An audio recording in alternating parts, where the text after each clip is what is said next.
നമ്മൾ എതിർത്താലും നമുക്ക് ശരിയെന്ന് തോന്നിയ കാര്യങ്ങൾ മാത്രം നമ്മൾ ചെയ്യുക. അതിനാരെയും ഭയപ്പെടേണ്ട കാര്യമില്ല.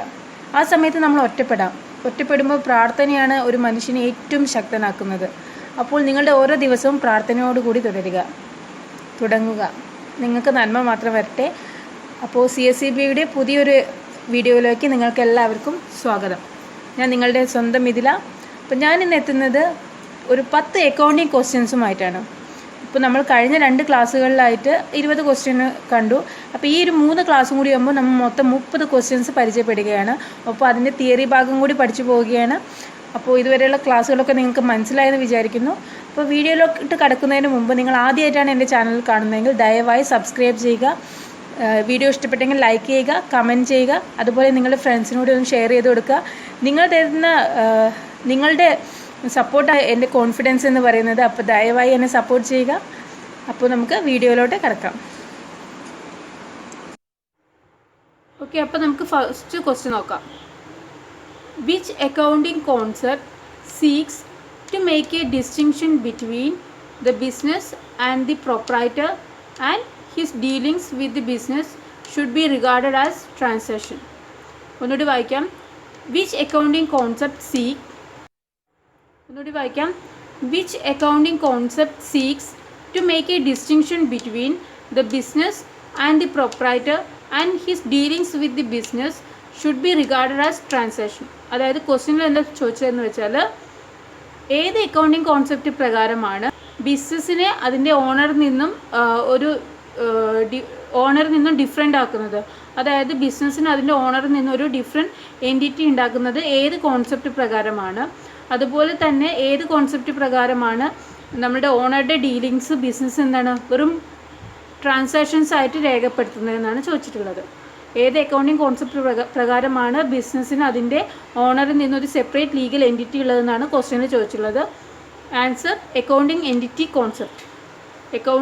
എൻറ്റിറ്റി കോൺസെപ്റ്റാണ് ആൻസറായിട്ട് വരുന്നത്. എൻറ്റിറ്റി എന്ന വേർഡിൻ്റെ മീനിങ് തന്നെ സെപ്പറേറ്റ് എക്സിസ്റ്റൻസ് എന്നാണ്. എൻറ്റിറ്റി എന്ന വേർഡിൻ്റെ മീനിങ് എന്ന് നമുക്കറിയാം.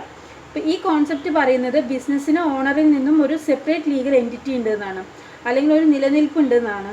അതിൻ്റെ ഏറ്റവും വലിയ എക്സാമ്പിളാണ് ഓണറിൻ്റെ ക്യാപിറ്റലിനെ ബിസിനസ് എന്താണ് ഒരു ലോൺ ആയിട്ടാണ് ട്രീറ്റ് ചെയ്യുന്നത്. അത് മാത്രമല്ല, അത് ഓണർക്ക് തിരിച്ചു നൽകേണ്ട ഒരു എമൗണ്ട് ആയിട്ടാണ് ബിസിനസ് എന്ത് ചെയ്യുന്നത്, ക്യാപിറ്റലിനെ കണക്കാക്കുന്നത് തന്നെ.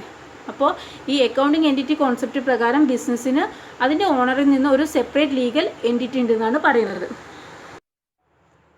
സെക്കൻഡ് ക്വസ്റ്റ്യൻ നോക്കാം. Which accounting concept assumed that the business will last for a long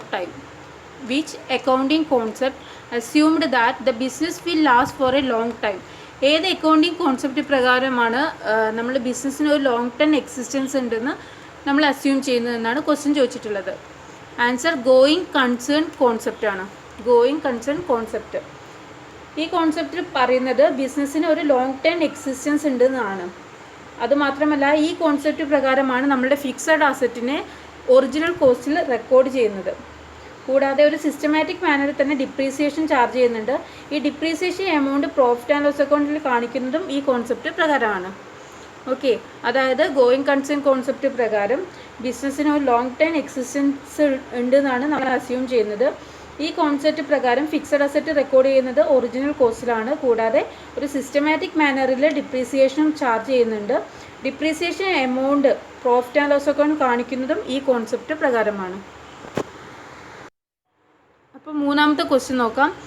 according to which concept transactions involving money or money's worth will be recorded in the books of the business? According to which concept transactions involving money or money's worth will be recorded in the books of the business? അതായത് നമ്മളുടെ ഏത് accounting concept പ്രകാരമാണ് പണപരമായ transactions മാത്രം books of account പണപരമായ transactions മാത്രം books അക്കൗണ്ട്സിൽ രേഖപ്പെടുത്തുക എന്നുള്ളത് ഏത് കോൺസെപ്റ്റ് പ്രകാരമാണെന്നാണ് question. Answer money measurement concept. ഈ കോൺസെപ്റ്റ് പറയുന്നത് മോണിറ്ററി വാല്യൂ ഉള്ള ട്രാൻസാക്ഷൻസ് മാത്രമേ ബുക്സ് ഓഫ് അക്കൗണ്ട്സിൽ റെക്കോർഡ് ചെയ്യപ്പെടുകയുള്ളൂ എന്നാണ്. അതായത് ബിസിനസ്സിന് കുറച്ച് ക്യാഷ് കിട്ടിയെന്ന് ഒരു എക്സാമ്പിളായിട്ട് പറഞ്ഞാൽ ബിസിനസ്സിന് കുറച്ച് ക്യാഷ് കിട്ടിയെന്ന് മാത്രം പറഞ്ഞാൽ അതൊരിക്കലും എന്താണ് നമുക്ക് ബിസിനസ്സിൽ റെക്കോർഡ് ചെയ്യാൻ സാധിക്കില്ല. നേരെ മറിച്ച് ബിസിനസ്സിൽ ഒരു 20,000 രൂപ കിട്ടിയെന്ന് പറയുമ്പോൾ അതൊരു മോണിറ്ററി ട്രാൻസാക്ഷൻ ആയിട്ട് നമുക്ക് കണക്കാക്കാൻ പറ്റും. അപ്പോൾ നമുക്കവിടെ ഈ 20,000 എന്ന് പറയുന്ന ഒരു ഡിജിറ്റ് നമുക്കവിടെ കിട്ടുന്നുണ്ട്. അപ്പോൾ ഈ മണി മെഷർമെൻറ്റ് കോൺസെപ്റ്റ് പ്രകാരം ബിസിനസ്സിന് പണപരമായ ട്രാൻസാക്ഷൻ മോണിറ്ററി ട്രാൻസാക്ഷൻ മാത്രമേ റെക്കോർഡ് ചെയ്യാൻ പാടുള്ളൂ എന്നാണ് ഈ കോൺസെപ്റ്റിൽ പറയുന്നത്. മണി മെഷർമെൻറ്റ് കോൺസെപ്റ്റ് പ്രകാരം ഒരു ബിസിനസ്സിൽ പണപരമായ ട്രാൻസാക്ഷൻസ് മാത്രമേ റെക്കോർഡ് ചെയ്യാൻ പാടൂ എന്നാണ് പറയുന്നത്. ഓക്കെ, നമുക്ക് 4ാമത്തെ ക്വസ്റ്റ്യൻ നോക്കാം. Which accounting principle state that the accounting practice should remain the same from 1 year to another? ഒന്നുകൂടി വായിക്കാം. Which accounting principle state that the accounting practice should remain the same from 1 year to another? അതായത് എല്ലാ വർഷത്തെയും നമ്മൾ use ചെയ്യുന്ന accounting practice, അതായത് നമ്മൾ accounts രേഖപ്പെടുത്തുന്ന രീതി എല്ലാ വർഷവും സെയിം ആവണം എന്ന് പറയുന്ന അക്കൗണ്ടിംഗ് പ്രിൻസിപ്പിൾ ഏതാണെന്നാണ് ക്വസ്റ്റ്യൻ ചോദിച്ചിട്ടുള്ളത്. ആൻസർ കൺസിസ്റ്റൻസി പ്രിൻസിപ്പിളാണ്. അപ്പോൾ കൺസിസ്റ്റൻസി പ്രിൻസിപ്പിൾ പ്രകാരം എല്ലാ വർഷവും അക്കൗണ്ടിംഗ് പ്രാക്ടീസ് സെയിം ആകണം, അതായത് അക്കൗണ്ട്സിൽ ട്രാൻസാക്ഷൻസ് രേഖപ്പെടുത്തുന്ന രീതി എല്ലാ വർഷവും സെയിം ആവണമെന്നാണ് കൺസിസ്റ്റൻസി പ്രിൻസിപ്പിൾ പ്രകാരം പറയുന്നത്. ഓക്കെ, 5ാമത്തെ ക്വസ്റ്റ്യൻ നോക്കാം. Dash is considered as the language of business? ബിസിനസ്സിൻ്റെ ലാംഗ്വേജ് ആയിട്ട് കൺസിഡർ ചെയ്യുന്നത് എന്താണെന്നാണ്? Dash is considered as the language of business. Answer accounting. Accounting is considered as the language of business. Okay, അപ്പോൾ നമുക്ക് 6ാമത്തെ question നോക്കാം. Contingent liabilities are shown as a footnote in the balance sheet as per dash accounting principle? Contingent liabilities are shown as a footnote in the balance sheet as per dash accounting principle. ഏത് accounting principle പ്രകാരമാണ് contingent ലയബിലിറ്റീസിനെ balance ഷീറ്റിൻ്റെ ഫുട് നോട്ടായിട്ട് കാണിക്കുന്നത്? അതായത് balance ഷീറ്റിൻ്റെ ഏറ്റവും താഴെ ടോട്ടൽ ചെയ്തിട്ട് അല്ലെങ്കിൽ ബാലൻസ് ചെയ്തിട്ട് അല്ലെങ്കിൽ ടോട്ടൽ ചെയ്തതിൻ്റെ ഏറ്റവും താഴെ ഒരു ഫുട് നോട്ടായിട്ട് കണ്ടിജന്റ് ലയബിലിറ്റീസിനെ കാണിക്കുന്നത് ഏത് അക്കൗണ്ടിംഗ് പ്രിൻസിപ്പിൾ പ്രകാരമാണെന്നാണ് ക്വസ്റ്റ്യൻ ചോദിച്ചിട്ടുള്ളത്. Answer full disclosure. Principle of full disclosure ആണ് ആൻസർ. അപ്പോൾ ഈ അക്കൗണ്ടിംഗ് പ്രിൻസിപ്പിൾ പറയുന്നത് ബിസിനസ്സിൻ്റെ ഡേ ടു ഡേ മാനേജ്മെൻറ്റ് നടത്തുന്നത് തിരഞ്ഞെടുക്കപ്പെട്ട ഒരു ബോർഡ് ഓഫ് മാനേജ്മെൻറ്റ് അല്ലെങ്കിൽ ഡയറക്ടേഴ്സ് ആണ് അല്ലേ. അപ്പോൾ ഷെയർ ഹോൾഡേഴ്സിൻ്റെ കംപ്ലീറ്റ് ആക്റ്റീവ് പാർട്ടിസിപ്പേഷൻ സാധാരണ ഒരു വലിയ ബിസിനസ് സ്ഥാപനത്തിൽ ഉണ്ടാവാറില്ല. സോ ഷെയർ ഹോൾഡേഴ്സിന് കൂടുതൽ ഡീറ്റെയിൽസ് ആയിട്ട് ബിസിനസ്സിൻ്റെ കാര്യങ്ങൾ മനസ്സിലാക്കാൻ വേണ്ടിയിട്ട് അക്കൗണ്ടിംഗ് സ്റ്റേറ്റ്മെൻറ്റ് കംപ്ലീറ്റ് ആയിട്ട് മെറ്റീരിയൽ ഫാക്റ്റ് ഉൾപ്പെടുത്തണം. അതായത് ഈ പ്രിൻസിപ്പിളിൽ പറയുന്നത് ഫുൾ ഡിസ്ക്ലോഷറിൽ പറയുന്നത് നമ്മുടെ ഷെയർ ഹോൾഡേഴ്സിന് കാര്യങ്ങൾ കൂടുതൽ വ്യക്തമാവാൻ വേണ്ടിയിട്ട് അക്കൗണ്ടിംഗ് സ്റ്റേറ്റ്മെൻറ്റ്സിൽ എന്ത് ചെയ്യണം, കൂടുതൽ മെറ്റീരിയൽ ഫാക്റ്റുകൾ ഉൾപ്പെടുത്തണം, അല്ലെങ്കിൽ കൂടുതൽ ഡീറ്റെയിൽസ് അല്ലെങ്കിൽ കംപ്ലീറ്റ് ഡീറ്റെയിൽസ് ഉൾപ്പെടുത്തണം എന്നാണ് പറയുന്നത്. അപ്പോൾ ഈ പ്രിൻസിപ്പിൾസ് പ്രകാരം അക്കൗണ്ടിംഗ് സ്റ്റേറ്റ്മെൻറ്റിലൂടെ കംപ്ലീറ്റ് ഇൻഫർമേഷൻ എന്ത് ചെയ്യണം, വ്യക്തമാക്കണം. ഓക്കെ, അപ്പോൾ ഇത്തരം ഈ പ്രിൻസിപ്പിളിലൂടെ ഒരു അക്കൗണ്ടിംഗ് സ്റ്റേറ്റ്മെൻറ്റിലൂടെ കംപ്ലീറ്റ് ഇൻഫർമേഷൻസ് നമ്മൾ വ്യക്തമാക്കണം എന്നാണ് പറയുന്നത്. അപ്പോൾ അതാണ് ഫുൾ ഡിസ്ക്ലോഷറിൽ പറയുന്നത്. അതുകൊണ്ടാണ് കണ്ടിജന്റ് ലയബിലിറ്റീസ് പോലും ബാലൻസ് ഷീറ്റിൻ്റെ ഫുട് നോട്ടായി കാണിക്കണം, അതിൻ്റെ ഡീറ്റെയിൽസ് പോലും കാണിക്കാൻ പറയുന്നത് പ്രിൻസിപ്പിൾ ഓഫ് ഫുൾ ഡിസ്ക്ലോഷർ പ്രകാരമാണ്. പ്രിൻസിപ്പിൾ ഓഫ് ഫുൾ ഡിസ്ക്ലോഷർ പ്രകാരമാണ് കണ്ടിജന്റ് ലയബിലിറ്റീസ് എന്ത് ചെയ്യുന്നത്, ബാലൻസ് ഷീറ്റിൻ്റെ ഫുട് നോട്ടായിട്ട് കാണിക്കുന്നത്. അപ്പോൾ 7ാമത്തെ ക്വസ്റ്റ്യൻ നോക്കാം. Accounting equation is developed with the help of dash concept? Accounting equation is developed with the help of dash concept. അതായത് നമ്മുടെ accounting equation asset is equal to liabilities plus capital, അതാണ് അക്കൗണ്ടിംഗ് ഇക്വേഷൻ.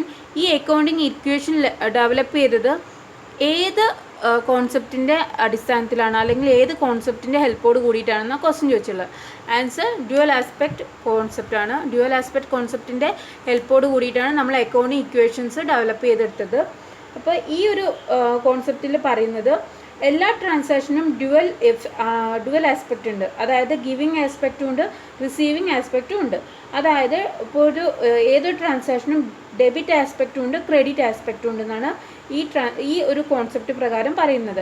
ഇപ്പോൾ ഒരു എക്സാമ്പിളായിട്ട് പറഞ്ഞിട്ടുണ്ടെങ്കിൽ business purchase an asset four ₹50,000. ഒരു 50,000 രൂപയ്ക്ക് business asset purchase ചെയ്തു എന്ന് വെക്കുക. അപ്പോൾ എന്താണ്, ഒരു 50,000 റുപ്പീസിന് ബിസിനസ് എന്ത് ചെയ്യുന്നു, ബിസിനസ് അസറ്റ് പർച്ചേസ് ചെയ്തു എന്ന് വിചാരിക്കുക. അപ്പോൾ എന്താണ് ബിസിനസ്സിലേക്ക് എന്താണ് റിസീവ് ചെയ്യുന്നത്, എന്താണ് റിസീവ് ചെയ്യുന്നത് ഒരു അസറ്റാണ്. ബിസിനസ്സിൽ നിന്ന് പോകുന്നതോ, അതായത് ബിസിനസ് ഗീവ് ചെയ്യുന്നത് എന്താണ്, മണി, ക്യാഷ്. ബിസിനസ്സിൽ നിന്ന് ക്യാഷ് പോകുന്നുണ്ട്, അതേസമയം ബിസിനസ്സിലേക്ക് ഒരു അസറ്റ് വരുന്നുണ്ട്. അപ്പോൾ അതാണ് ഏതൊരു ട്രാൻസാക്ഷനും ഡ്യുവൽ. അപ്പോൾ നമുക്ക് 8ാമത്തെ ക്വസ്റ്റ്യൻ നോക്കാം. Adjustment made for outstanding expenses, accrued income, etc. in the financial statement is due to the dash principle. Adjustment made for outstanding expense, accrued income, etc. in the financial statement is due to dash principle. അതായത് ബിസിനസ്സിൽ നമ്മൾ outstanding expenses രേഖപ്പെടുത്താറുണ്ട്, അതുപോലെ accrued income കാണിക്കാറുണ്ട്, അതുപോലെ അങ്ങനത്തെ കുറേ adjustments കാണിക്കാറുണ്ട്. ഈ അഡ്ജസ്റ്റ്മെൻറ്റ്സ് ഒക്കെ എന്തിനു വേണ്ടിയിട്ടാണ് ബിസിനസ്സിലേക്ക് കൊണ്ടുവന്നത് എന്ന് പറയുന്ന പ്രിൻസിപ്പിൾ ഏതാണെന്നാണ്, എന്തിനാണ് നമ്മൾ അഡ്ജസ്റ്റ്മെൻറ്റ്സ് ഒക്കെ ചെയ്യുന്നതെന്ന് സൂചിപ്പിക്കുന്ന അല്ലെങ്കിൽ അതിൻ്റെ പ്രസക്തി വ്യക്തമാക്കുന്ന പ്രിൻസിപ്പിൾ ഏതാണെന്നാണ് ക്വസ്റ്റ്യൻ ചോദിച്ചിട്ടുള്ളത്. ആൻസറാണ് മാച്ചിങ് പ്രിൻസിപ്പിളാണ്.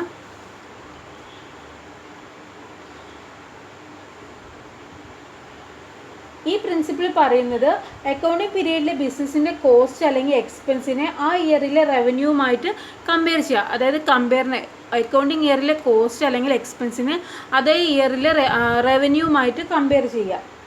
അപ്പോൾ അല്ലെങ്കിൽ മാച്ച് ചെയ്ത് നോക്കുക. എന്തിനു വേണ്ടിയിട്ടാണ് ബിസിനസ് ആ പീരീഡിലെ പ്രോഫിറ്റ്, എന്തിനു വേണ്ടിയിട്ടാണ് ഇങ്ങനെ മാച്ച് ചെയ്യുന്നത്?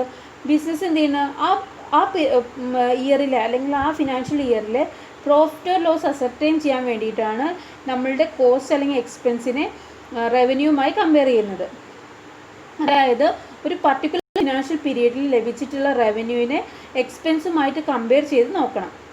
എക്സ്പെൻസ് എപ്പോഴാണ് മീറ്റ് ചെയ്ത് അല്ലെങ്കിൽ റവന്യൂ എപ്പോഴാണ് ലഭിച്ചത് എന്നതിൽ അവിടെ പ്രസക്തിയില്ല, അവിടെ കമ്പാരിസൺ ആണ് ഇമ്പോർട്ടൻസ്. അതായത് ഇപ്പോൾ ഒരു എക്സാമ്പിൾ നോക്കുകയാണെങ്കിൽ, ഒരു എംപ്ലോയിക്ക് 2019 ജനുവരിയിൽ സാലറി നൽകിയെന്ന് വിചാരിക്കുക. 2019 ജനുവരിയിൽ ഒരു എംപ്ലോയിക്ക് നമ്മൾ സാലറി കൊടുത്തു. എന്തിനാണ് സാലറി കൊടുത്തത്? 2018 ഡിസംബറിൽ അദ്ദേഹത്തിൻ്റെ സേവനത്തിന് വേണ്ടിയിട്ടാണ്. 2018 സേവനത്തിന് വേണ്ടിയിട്ട് 2019 നമ്മൾ എന്ത് ചെയ്തു? നമ്മൾ സാലറി കൊടുത്തു. അതായത് 2018 ഡിസംബറിൽ അദ്ദേഹത്തിന് സർവീസിലൂടെ ബിസിനസ്സിന് നേടിത്തന്ന റവന്യൂവിന് പകരമായിട്ടാണ് നമ്മൾ 2010 ജനുവരിയിൽ നമ്മൾ എന്ത് ചെയ്യുന്നു? സാലറി നൽകിയത്. അതായത് 2018 റവന്യൂ നേടാൻ വേണ്ടിയിട്ട് നമുക്ക് 2019 ഒരു എക്സ്പെൻസ് വന്നു. ആ എക്സ്പെൻസാണ് സാലറി എന്ന് പറയുന്നത്. അപ്പോൾ അതായത് റവന്യൂവും എക്സ്പെൻസും എന്ന് സംഭവിച്ചു എന്നതിലല്ല നോക്കും. അതായത് റവന്യൂവും എക്സ്പെൻസും എന്ന് സംഭവിച്ചു എന്നല്ല നോക്കേണ്ടത്. അതത് ഇയറിൽ എന്താണ് റവന്യൂ നമ്മൾ നേടിയെടുത്തുള്ള അതത് ഇയറിൽ നമ്മൾ ബിസിനസ്സിന് എന്താണ് നേടിയെടുത്തുള്ള റവന്യൂ ഇല്ലേ, ഓരോ റവന്യൂ നമ്മൾ നേടിയെടുത്തിട്ടുണ്ട്. ആ റവന്യൂ നേടിയെടുക്കാൻ വേണ്ടി നമുക്ക് കുറച്ച് ചിലവും വന്നിട്ടുണ്ട്. അപ്പോൾ ആ റവന്യൂവും ചിലവുകളും എക്സ്പെൻസും നമ്മൾ എപ്പോഴും എന്ത് ചെയ്യണം? കമ്പയർ ചെയ്തുകൊണ്ടേ ഇരിക്കണം. അതാണിപ്പോൾ നമ്മൾ 2018 നമുക്ക് എന്താണ് ഒരു സർവീസ് ലഭിച്ചു, അതിന് 2019 നമ്മൾ അതിൻ്റെ സാലറി എന്ന എക്സ്പെൻസ് നമ്മൾ നൽകി, സാലറി ആയിട്ട് നൽകി അല്ലേ. അപ്പോൾ നമ്മൾ എന്തിനാണ് 2019 നമ്മൾ സാലറി കൊടുത്തത്? 2018 റവന്യൂ നേടാൻ വേണ്ടിയിട്ട്. അപ്പോൾ അത് നമ്മൾ അവിടെ മാച്ച് ചെയ്ത് നോക്കുക. അപ്പോൾ എപ്പോൾ സംഭവിച്ചു എന്നതല്ല, നമ്മൾ എന്താണ് ഇതിൽ ഇമ്പോർട്ടൻസ്? റവന്യൂവിനെ എപ്പോഴും എക്സ്പെൻസ് ആയിട്ട് കമ്പയർ ചെയ്യണം എന്നാണ് പറയുന്നത്. അപ്പോൾ മുകളിൽ നമ്മൾ പറഞ്ഞ എക്സാമ്പിൾ നോക്കിക്കഴിഞ്ഞാൽ, the revenue of December 2018 should be matched with the cost incurred for earning that benefit in 2019. അതായത് the revenue of December 2018 should be matched with the cost incurred for earning that benefit in 2019. അപ്പോൾ ഇങ്ങനെ matching or comparison easy ആക്കാൻ വേണ്ടിയിട്ടാണ് നമ്മൾ ബിസിനസ്സിലേക്ക് outstanding expense, accrued income, prepaid expense, unearned income അതുപോലുള്ള financial statement, അതുപോലുള്ള adjustments ഒക്കെ financial സ്റ്റേറ്റ്മെൻറ്റിൽ നമ്മൾ ഉപയോഗിക്കുന്നത്. ഓക്കെ, അതായത് ബിസിനസ്സിൻ്റെ കോസ്റ്റും അതുപോലെ റവന്യൂവും തമ്മിൽ കമ്പയർ ചെയ്യുന്നത് ഈസി ആക്കാൻ വേണ്ടിയിട്ടാണ് നമ്മൾ ബിസിനസ്സിലേക്ക് ഇത്തരം അഡ്ജസ്റ്റ്മെൻറ്റ്സ് ഒക്കെ കൊണ്ടുവന്നിട്ടുള്ളത്. അതാണ് മാച്ചിങ് പ്രിൻസിപ്പിളിൽ പറയുന്നത്. ഓക്കെ, ഇനി 9ാമത്തെ ക്വസ്റ്റ്യൻ നോക്കാം. Revenue from the sale is realised when dash. Revenue from the sale is realised when dash. അതായത് സെയിൽസിൽ നിന്നും കിട്ടുന്ന റവന്യൂ എപ്പോഴാണ് റിയലൈസ് ചെയ്തു എന്ന് കണക്കാക്കുന്നതെന്ന്. Question answer sale is made. അതായത് എപ്പോഴാണോ സെയിൽസ് നടത്തുന്നത് അപ്പോൾ തന്നെ റവന്യൂ എന്ത് ചെയ്യാണ്, റിയലൈസ് ചെയ്തതായി നമ്മൾ കണക്കാക്കുന്നു എന്നാണ് പറയുന്നത്. അപ്പോൾ റവന്യൂ റിയലൈസേഷൻ കോൺസെപ്റ്റ് പ്രകാരമാണ് സെയിൽസ് നടന്ന ഉടൻ തന്നെ റവന്യൂ റിയലൈസ് ചെയ്തതായി കാണിക്കുന്നത്. റവന്യൂ റിയലൈസേഷൻ കോൺസെപ്റ്റ് പ്രകാരമാണ് റവന്യൂ റിയലൈസേഷൻ കോൺസെപ്റ്റ്.